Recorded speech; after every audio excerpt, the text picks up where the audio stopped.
Ang sarap pala pag sobrang peaceful ng buhay mo. Pero magsisimula yan pag natuto ka mawalan ng pake sa mga bagay, sitwasyon, mga tao sa paligid mo na hindi naman nakakatulong sa peace of mind mo.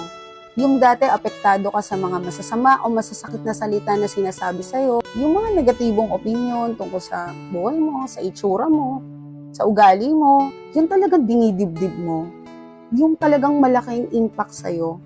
Pero na-realize ko, bakit ako magpapa-apekto o bakit ko sisirain yung peace of mind ko sa mga taong wala naman ambag sa buhay ko? Simula na natuto akong mawalan ng pake at i-distansya ko yung sarili ko sa mga taong negatibo, sa mga taong toxic.